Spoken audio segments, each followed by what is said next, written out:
Need study tuition में आपका स्वागत है। इस वीडियो में हम लोग सेक सस्टेनेबल डेवलपमेंट का मोस्ट वीवाई क्वेश्चन देखेंगे। तो जो भी स्टूडेंट सेक में सस्टेनेबल डेवलपमेंट रखे हो, क्या करो, मैं जो आपको क्वेश्चन बता रहा हूँ उनको आपको देखते जाना है। तो देखो यहाँ पर आप लोगों को नोट करते जाना है। सबसे पहले जो यह गेस्ट पेपर है यह विनोबा यूनिवर्सिटी सेमेस्टर 1, 2, 3 तीनों के लिए है, क्योंकि जो सेक का सिलेबस है, सेक का सिलेबस सेमेस्टर 1, सेमेस्टर 2 और सेमेस्टर 3 तीनों में सेम है। तो यह वीडियो तीनों सेमेस्टर वालों के लिए है। इस वीडियो में हम लोग देखते हैं सेक सस्टेनेबल डेवलपमेंट का इंपॉर्टेंट क्वेश्चन, आप लोगों को नोट करते जाना है। तो चलते हम लोग देखते हैं। सबसे पहले आप लोगों को यहाँ पर सिलेबस है, सिलेबस को देख लीजिएगा एक नज़र से, कितना सारा सिलेबस दिया हुआ है। यहाँ पर देख लो, इतना पढ़ना है तब आपका सारा क्वेश्चन अटेंड होगा, वरना मैं यहाँ इंपॉर्टेंट क्वेश्चन बताऊंगा कि आपको क्या पढ़ना है और क्या नहीं पढ़ना है, तो ध्यान देते जाइएगा। देखो यहाँ पर आप लोग फर्स्ट क्वेश्चन देखो। फर्स्ट क्वेश्चन है सतत विकास का क्या अर्थ है, इसे परिभाषित करें, इसका ऐतिहासिक परिप्रेक्ष्य का वर्णन करें। What is mean by sustainable development, define it and describe it's historical perspective. ध्यान से सुनिएगा, आपको क्वेश्चन को क्या करना है, हिंदी और इंग्लिश दोनों में नोट करना है, क्योंकि जो प्रीवियस ईयर्स क्वेश्चन पेपर था उसमें क्वेश्चन केवल इंग्लिश में आया था। तो अच्छी तरह से आपको नोट कर लेना है कि सतत विकास का क्या अर्थ है, इसे परिभाषित करें, इसका ऐतिहासिक परिप्रेक्ष्य क्या है। इंग्लिश में भी नोट करते जाना है, तो इनको नोट कर लीजिएगा इंग्लिश में और हिंदी में दोनों में, ठीक है। तो ये मोस्ट वीवाई क्वेश्चन है। अगला देख लेते हैं हम लोग। अगला क्वेश्चन देखो, यहाँ पर नेक्स्ट क्वेश्चन दिया हुआ है सतत विकास के मुख्य घटक क्या हैं। सतत विकास के मुख्य घटक क्या हैं, उदाहरण देकर समझाइए। What are the main components of sustainable development, explain with examples. तो सतत विकास के मुख्य घटक क्या है, उदाहरण देना है और इनको समझा भी देना है आपको। तो क्वेश्चन को नोट कर लो एक जगह पहले, उसके बाद मैं बता दूंगा आपको कौन कौन पढ़ना है, ठीक है। इसका स्पेशल वीडियो एक और लाऊंगा जिसमें बताऊंगा कि यही क्वेश्चन पढ़ना, यही भिड़ेगा। तो क्वेश्चन देखो आप लोग यहाँ पहले, जैव विविधता के नुकसान और पारिस्थितिक असंतुलन को कैसे रोका जा सकता है। How can biodiversity loss and कैलिकल इकोलॉजिकल इम्बैलेंस बी प्रिवेंटेड। तो जैव विविधता जो है, जैव विविधता मतलब कहने का मतलब जो जीव जंतुओं की संख्या है वो नुकसान हो रहा है धीरे धीरे, और साथ ही साथ पर्यावरण को भी नुकसान पहुंच रहा है। तो इसको कैसे संतुलित किया जा सकता है, उसी को आपको बताना है। तो मोस्ट वीवाई क्वेश्चन है, ठीक है, इनको नोट कर लेना आप लोग को। नेक्स्ट देखते हैं अगला क्वेश्चन हम लोग। अगला क्वेश्चन, नेक्स्ट क्वेश्चन यहाँ पर दिया हुआ है उच्च शिक्षा का सतत विकास में क्या भूमिका है। What is the role of higher education in sustainable development. तो उच्च शिक्षा यदि आप लोगे, उच्च शिक्षा ग्रहण करते हो, ग्रेजुएट कर लेते हो, उसके आगे पढ़ लेते हो, तो आपको समझ में आ जाएगा कि सतत विकास कैसे करते हैं, सतत विकास के लिए क्या आवश्यक है और क्या आवश्यक नहीं है। यानी कि आप पर्यावरण को कहीं ना कहीं नुकसान नहीं पहुँचाओगे यदि अच्छी तरह से पढ़ते हो, अच्छा शिक्षा लेते हो तो, ठीक है। वरना कम क्लास वाले तो बोलता है कि पेड़ काट दो डायरेक्ट। तो समझ में आ जाएगा कि पेड़ के क्या होते हैं फ़ायदे नुकसान, तब उसके बाद लोग क्या करने लगेंगे, सतत विकास की ओर जाने लगेंगे। अगला क्वेश्चन आप लोग देखो, सतत विकास लक्ष्य SDGs सस्टेनेबल डेवलपमेंट गोल्स एवं मिलेनियम विकास लक्ष्य मिलेनियम डेवलपमेंट गोल्स क्या है, इनका उद्देश्य क्या है। क्वेश्चन देखो इंग्लिश में आप लोग, what are sustainable development goals SDGs and millennium development goals MDGs। तो इनको बताना है कि मतलब बताना है यहाँ साफ साफ कि SDGs जो है सतत विकास का लक्ष्य क्या है, और MDGs मिलेनियम विकास क्या है, इनका लक्ष्य बताना है, इनका उद्देश्य आपको बताना है, इनका क्या ऑब्जेक्टिव्स है। तो इनको देख लीजिएगा। देखो अगला क्वेश्चन आप लोग जल्दी से देखो, यहाँ पर अगला क्वेश्चन दिया हुआ है एजेंडा 21 1922 क्या है, इसका क्या उद्देश्य है। एजेंडा 1992 में जो लागू हुआ था, या क्या है, इसका क्या उद्देश्य है, इसको बताना है। इंग्लिश में आप लोग क्वेश्चन देखो, what is agenda 21 1992 and what is it's objective. 1992 बोल दिया, मतलब इंग्लिश में है, ठीक है, 1992 है। तो इनको देख लेना है कि एजेंडा 21 क्या है, इनके क्या उद्देश्य हैं। तो इनको देख लीजिएगा। देखते हैं अगला हम लोग। नेक्स्ट क्वेश्चन यहाँ पर दिया हुआ है UNFCCC।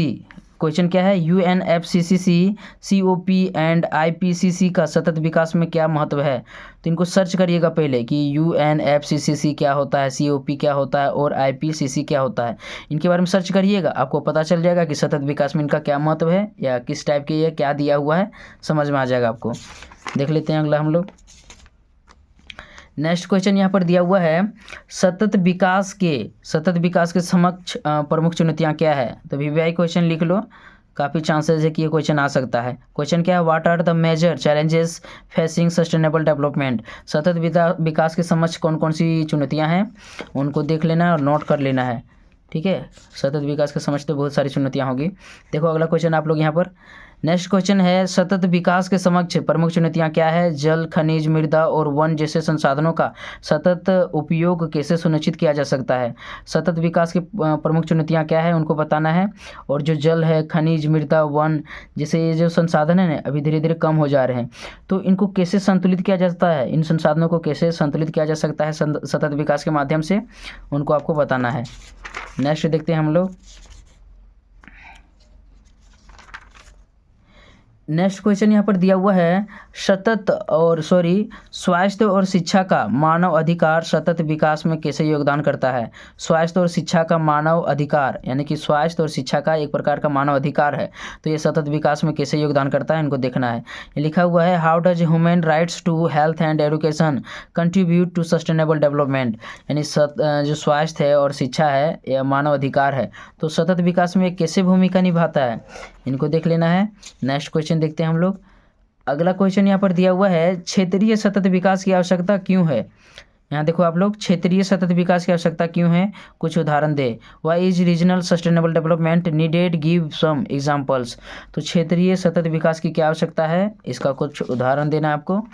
अगला देख लेते हैं हम लोग, प्रश्न को नोट कर लो आप लोग जल्दी जल्दी केवल, और कुछ हो सकता है तो कुछ जरूर आप लोग सर्च करोगे कि सतत विकास क्या होता है, एक आध प्रश्न पढ़ोगे तो कुछ ना कुछ जरूर समझ में आएगा, तो क्वेश्चन रहेगा तभी ना आप लोग पढ़ोगे। क्वेश्चन यहाँ पर दिया हुआ है समावेशी विकास क्या है और यह शिक्षा और स्वास्थ्य के क्षेत्र में कैसे लागू होता है? What is inclusive development and how it is applicable in the field of education and health, यानी कि समावेशी विकास क्या होता है, यह शिक्षा और स्वास्थ्य के क्षेत्र में कैसे लागू होता है, इनको बताना है आपको, तो इनको नोट कर लीजिए। नेक्स्ट प्रश्न हम लोग देखते हैं, क्वेश्चन इधर है क्या, इधर क्वेश्चन नहीं है। नेक्स्ट क्वेश्चन देख लेते हैं हम लोग जल्दी जल्दी, क्वेश्चन कहाँ गया, यही है क्वेश्चन। क्वेश्चन देखो आप लोग, क्वेश्चन क्या है, जलवायु परिवर्तन के कारण सतत विकास की वहनीयता पर क्या प्रभाव पड़ता है? What impact does climate change have on the sustainability and sustainable development of sustainable development.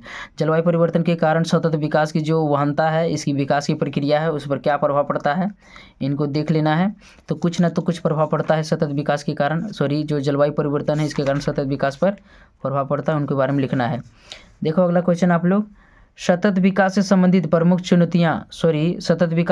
प्रमुख नीतियाँ और कार्यक्रम क्या है? What are the major policies and programmes related to sustainable development.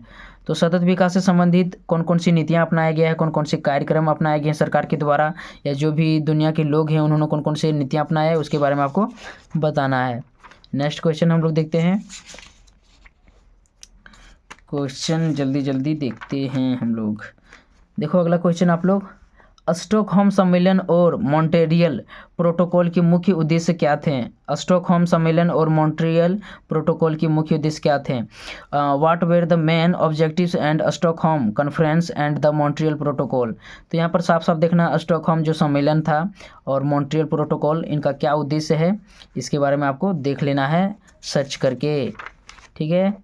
Next question यहाँ पर दिया हुआ है, पृथ्वी शिखर सम्मेलन का सतत विकास के क्षेत्र में क्या योगदान है? पृथ्वी शिखर सम्मेलन का सतत विकास के क्षेत्र में क्या योगदान है इनको देखना। What is the contribution of the earth summit in the health of sustainable development. तो जो पृथ्वी है, पृथ्वी शिखर सम्मेलन, ठीक है, इनका सतत विकास के क्षेत्र में क्या भूमिका, उनको देख लेना है। देखते हैं अगला प्रश्न हम लोग। देखो यहाँ पर नेक्स्ट प्रश्न दिया हुआ है, पेरिस समझौता COP21, पेरिस समझौता COP21 क्या है, इसके क्या लक्ष्य हैं? What is the Paris agreement COP21 and what is it's goals.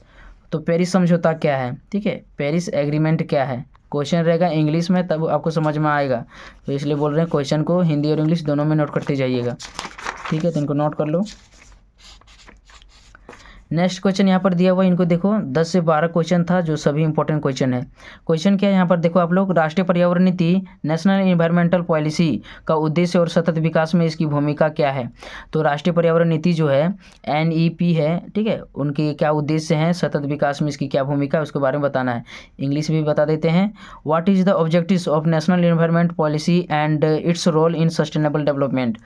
तो राष्ट्रीय पर्यावरण नीति का सतत विकास में क्या भूमिका है इनको देख लेना है। तो यही सभी प्रश्न आएंगे। ये लास्ट प्रश्न था। तो आप लोग क्या करो, जो भी प्रश्न मैंने बताया जिस तरह से हो सके किसी तरह से आप लोग जल्दी से तैयारी करो। मिलते हैं अगले वीडियो में, तब तक के लिए धन्यवाद।